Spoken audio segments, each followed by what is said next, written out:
Hello दोस्तों।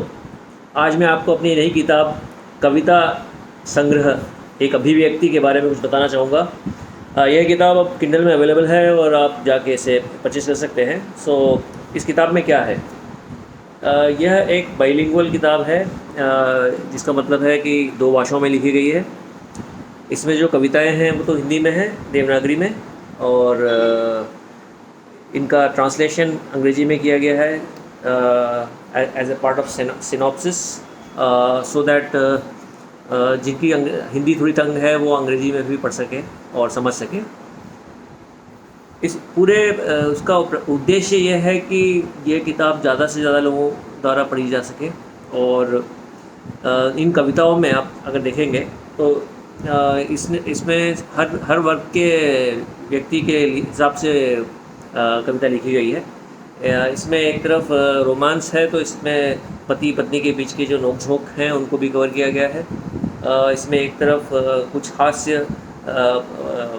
हमारे politicians पर हैं। ऑफ कोर्स हमें we have been very careful not to be very derogatory looking at the current situation in the country, but ये हास्य के हिसाब से बनाए गए हैं।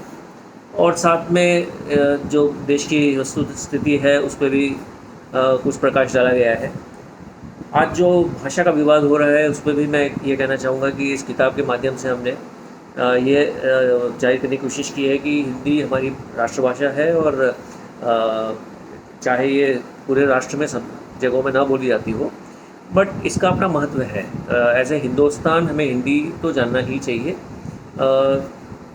ऑफ कोर्स सभी भाषाएं इंपॉर्टेंट हैं। तमिल भी अपनी जगह इंपॉर्टेंट है, मैं तमिलियन हूँ, और मलयाली भी इंपॉर्टेंट है, उड़िया भी इंपॉर्टेंट है।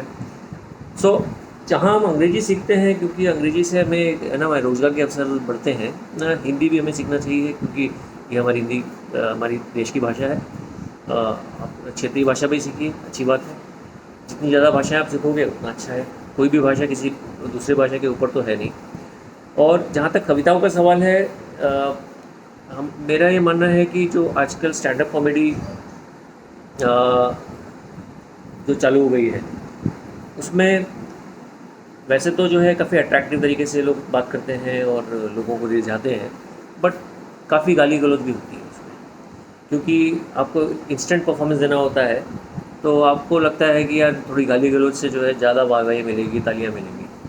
बट जो अगर आप जमीनी हरियाणवी और पुराने जो कवियों को के बारे में अगर आप जानते हो जानोगे तो जो 70-80 के दशक में काफ़ी फेमस थे, तो आप पाओगे कि कविता का एक अपना अलग महत्व है, मज़ा है। और एक सर्वे के अनुसार इनफैक्ट इंडिया जो है, केवल इंडिया में लोग साल भर में 1.2 किताबें ही पढ़ते हैं, compare to for Japan it is 40 and for Israel it is almost 70 books a year.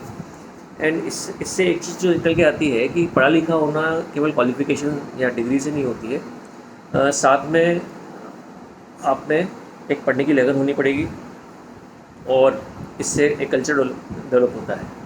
और ये कल्चरल रिचनेस के लिए ये ज़रूरी है कि आप पढ़ने की आदत डालें, खुद भी डालें, अपने बच्चों में भी डालें, और टीवी से जितना बच्चों को बचा सकें, दूर रख सकें, उतना अच्छा है। वीडियो गेम्स और ये जो बाकी जो चीज़ें हो गई हैं आजकल डिजिटल मीडिया में परोसी जा रही हैं, इनसे कोई भला नहीं हो रहा है किसी का। तो मैं यही कहूँगा कि किताबें पढ़ने की आदत डालिए। और दूसरा, हमने इस किताब को केवल किंडल में ही लाया है क्योंकि हमारा ये मानना है, पेपर बैक अवेलेबल है बट हमने प्रिंट नहीं किए हैं बुक्स, क्योंकि पर्यावरण के जो स्थिति है इस समय, और जो ESG के बारे में अब हमारा प्रचार प्रसार किया जा रहा है, एनवायरमेंटली सस्टेनेबल ग्रोथ, तो मेरा ये मानना है कि हम जितनी कम किताबें हार्ड पेपर बैक में पढ़ें और जितना हम सॉफ्ट में पढ़ लें तो उतना हम जंगल सुरक्षित रख सकेंगे। मेरा आपसे आग्रह है कि आप जाइए किंडल में इस बुक को डाउनलोड कीजिए, पढ़िए।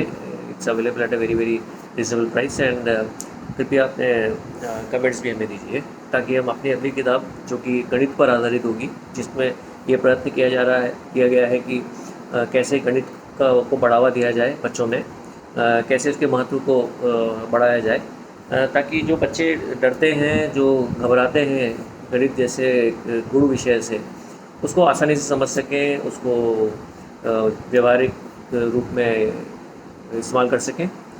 सो please go ahead and read this book, and also we'll wait for your comments so that we can make our next book even better. Thank you.